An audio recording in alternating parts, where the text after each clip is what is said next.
आपने बताया कि जो किडनी पेशेंट हैं जिनका डायलिसिस होता है, हाँ, वो किस तरह से डायलिसिस से बच जाते हैं और किडनी जो है प्रॉपर वापस हील हो जाती है, क्योंकि मोस्टली हमने देखा है कि जिसकी किडनी खराब हो गई वो ट्रांसप्लांट ही कराता है या मर जाता है। ये एक इम्पॉर्टेंट बात है जो मैं आपको बताना चाहता हूँ ताकि आप इसको उन लोगों तक पहुँचाएं जिनको इसकी ज़रूरत है। ऐसे बहुत सारे लोग हैं लाखों में जो हर दूसरे दिन या तीसरे दिन डायलिसिस कराते हैं। पहले तो समझना पड़ेगा डायलिसिस क्या है। बहुत ही सिंपल है, आधे मिनट में समझ जाएंगे। आप जो भी कुछ खाते हैं पीते हैं उसमें कुछ चीज़ें बॉडी उपयोग में लाता है, एनर्जी में कन्वर्ट करता है, कुछ चीज़ें बॉडी यूज़ नहीं कर पाता है, तो आप यूरिन पेशाब के रास्ते उनको बाहर फेंक देते हैं। तो वो पेशाब कैसे बनता है, वो किडनी का काम होता है। उसके अंदर वो सारी चीज़ें हैं पेशाब में जो बॉडी को नहीं चाहिए, तो बॉडी ने उसको बाहर भेज दिया। क्रेटनाइन है, यूरिया है, यूरिक एसिड है, ऐसे बहुत सारी चीज़ें हैं, छोटे मोटे प्रोटीन हैं अलग अलग तरह के जो बॉडी को नहीं चाहिए, तो बॉडी ने पेशाब किया। आप बोलेंगे अरे मुझे पेशाब आ रहा है, तो वो किडनी ने बाहर भेजने का तैयारी कर ली है और आप गए और आपने अपने आप को हल्का किया, ठीक हो गया। ये तो हुआ नॉर्मल। आपका बॉडी खुद ही आपका डायलिसिस कर रहा है। डायलिसिस ये है, हमारा बॉडी हमारे अंदर की जो चीज़ जो हमें नहीं चाहिए वो बाहर फेंकने का रास्ता बनाया, इसे कहते हैं डायलिसिस। यानी कि हमारे सबकी बॉडी करती है इसको। अगर वो करना बंद कर दे, किडनी अपना काम करना बंद कर दे, अब जब मैं पानी पी रहा हूँ और बॉडी को उनमें से कई सारी चीज़ नहीं चाहिए लेकिन बाहर का रास्ता बंद है, तो बॉडी क्या करेगा, गुब्बारे की तरह, बैलून की तरह उस पानी को, उस फ्लूइड को बॉडी में ही इकट्ठा होता रहेगा। ऐसे लोगों के पैर आप देखेंगे हाथी की तरह हो जाते हैं, सूज जाते पैर, हाथ सूज जाते हैं, पैर हाथ सूज जाते हैं, गले मुंह सूज जाता है। तो क्या है, उनका जो यूरिन आउटपुट है पेशाब या तो कम हो गया है या खत्म हो गया है। अगर आपसे बोलें कि एक दिन बिना पेशाब किए रहना है, इम्पॉसिबल। कितना दर्दनाक हो सकता है। और ऐसे लोग फिर मशीन की मदद लेते हैं। वो मशीन वो खींचता है खून में से वो ऐसे पानी जो खराब है और निकाल के बाहर करता है। इसका मतलब हर दूसरे दिन उसको ऐसा करना पड़ता है और दूसरे दिन तक बॉडी में पानी जमा रहता है। और जबकि बॉडी में पानी जमा रहेगा तो उसका हार्ट के ऊपर भी बोझ है, लंग्स के ऊपर भी बोझ है। हर दिन वो कमजोर होता जा रहा है, हर दिन वो मरता जा रहा है, डायलिसिस कराने के बावजूद भी या डायलिसिस कराने की वजह से भी, क्योंकि डायलिसिस भी किडनी को और फर्दर खराब करती है। तो अब आपको समझ आ गया कि प्रॉब्लम क्या है, डायलिसिस किसे कहते हैं, किडनी खराब होना किसे कहते हैं।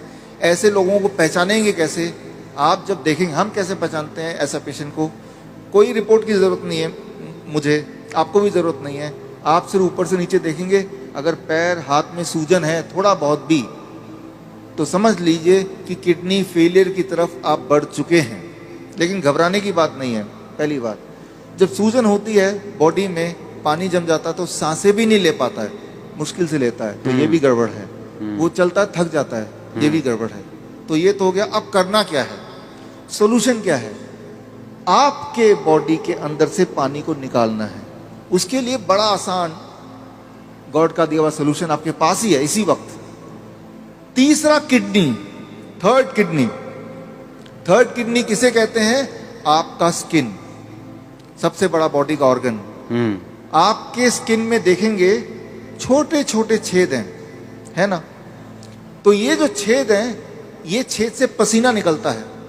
आप पसीने का एक बूंद लीजिए, पेशाब का एक बूंद लीजिए, दोनों को लैब में ले जाइए।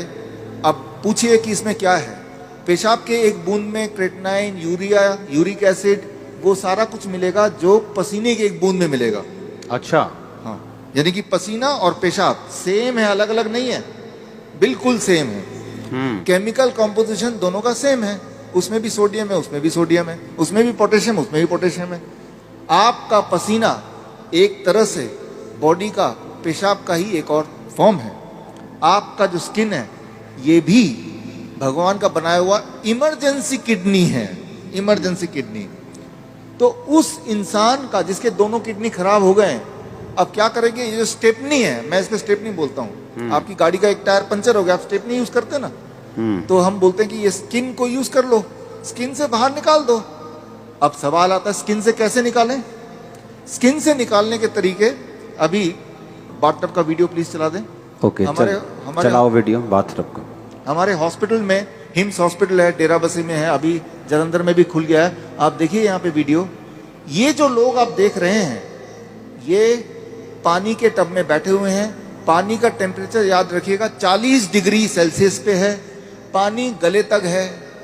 गले तक पानी अगर हो, उसका टेम्परेचर अगर 40 डिग्री सेल्सियस मेंटेन कर पाएं और ये लोग अगर 2 घंटे बैठ पाएं तो 2 घंटे के अंदर, 2 घंटे सुबह शाम के एक बार या फिर 1-1 घंटा 2 बार। अच्छा, ऐसा करने से, ये सारे किडनी पेशेंट हैं, ये वो पेशेंट हैं जो हर दूसरे तीसरे दिन डायलिसिस कराने जाते थे, लेकिन अब वो जाते नहीं हैं। क्यों? क्योंकि वो अब ऐसा करते हैं, इससे उनकी तीसरी किडनी से वो सारा जो मल है जो पेशाब के रास्ते नहीं निकल पा रहा था वो निकल जाता है। पहली बात। दूसरी बात, और ऐसे टप में, कोई भी टप में बैठ जाना है, कोई भी टब में, कोई भी टप हो, और उसमें जो पानी है उसे 40 डिग्री पे ही रखना है। 40 डिग्री पे रखना है। और नापना कैसे? थर्मामीटर से। थर्मोमीटर आप 150-200 रुपए का मिल जाएगा।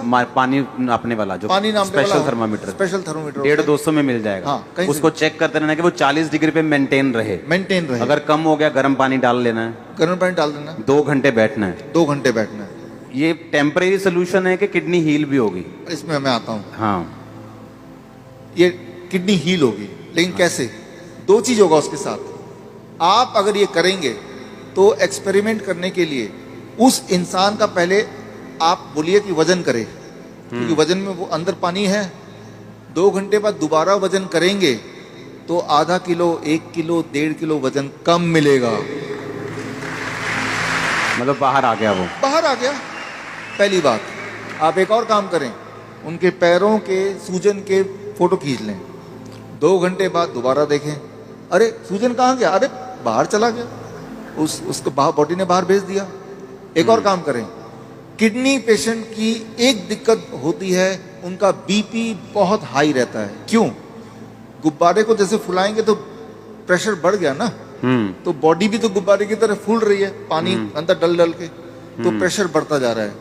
तो चाहे कितनी भी दवा खा लें किडनी का पेशेंट, प्रेशर उनका बहुत ज्यादा होता है, ब्लड प्रेशर। अच्छा, लेकिन तो अब पहले प्रेशर नाप लें, ज्यादा ही मिलेगा 200/100। अब पानी में बिठाएं, और अब पानी में बिठाने के बाद 2 घंटे बाद दोबारा प्रेशर नापें, तो प्रेशर कम हो जाएगा। कम से कम 40 यूनिट कम हो जाता है, किसी का 20 यूनिट कम हो जाता है, लेकिन कम जरूर होता है, हर एक का कम होता है। तो जो मेन सिम्टम होते हैं किडनी पेशेंट के, वो सारे सिम्टम एक क्लासिक सिम्टम होता है। मोस्टली बोलते हैं कि किडनी आपकी श्रिंक हो गई है जी, किडनी सुंगड़ गई है, सिकुड़ गई है, वो काम नहीं कर रही। हाँ, वो फिर से बढ़ेगी कि नहीं बढ़ेगी? ऐसे ही रखना पड़ेगा पेशेंट को? ये बड़ा इंटरेस्टिंग है। ये सवाल बहुत सारे पेशेंट ठीक होने के बाद भी पूछते हैं। ठीक होना कैसे पता चल गया? कि अब उनको ये करने की जरूरत नहीं है। 3 महीना लगातार करने के बाद अब करने की जरूरत ही नहीं है। अब पेशाब भी नॉर्मल हो रहा है, सूजन भी नहीं आ रही है, ब्लड प्रेशर भी नॉर्मल है, नहीं ठीक हो गया। लेकिन वो क्रिएटिनाइन और यूरिया, क्रिएटिनाइन भी नॉर्मल आ गया, यूरिया भी नॉर्मल आ गया, यूरिक एसिड भी नॉर्मल है, सारा कुछ नॉर्मल हो गया। हाँ, ब्रीदिंग भी नॉर्मल है। साइज किडनी का। अब आता है साइज।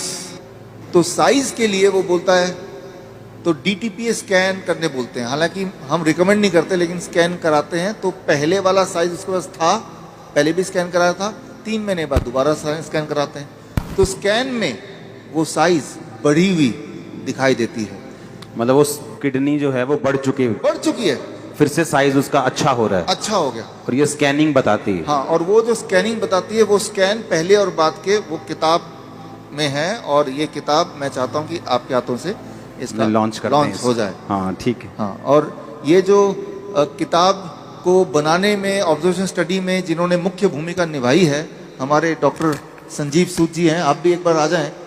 डॉक्टर गगन है, ये भी आ जाएं। दयानंद आयुर्वेदिक कॉलेज में इन्होंने हमारे साथ मिलके हमें मदद करते हुए इस चीज़ को दुनिया तक पहुंचाने के लिए काम किया। प्लीज़ आ जाएं। डॉक्टर अनु, प्लीज़ कम। किताबें और भी हैं, 2 ले आते हैं। इसका नाम है प्रत्यारोपण, यानी किडनी ट्रांसप्लांट का अंत। किडनी, आपकी खुद की किडनी ही काम करेगी, किसी और की किडनी की कोई आवश्यकता नहीं है। भगवान का दिया हुआ किडनी, उसी को स्टार्ट करना है, उसी को काम करना है। तारीफ करो सब।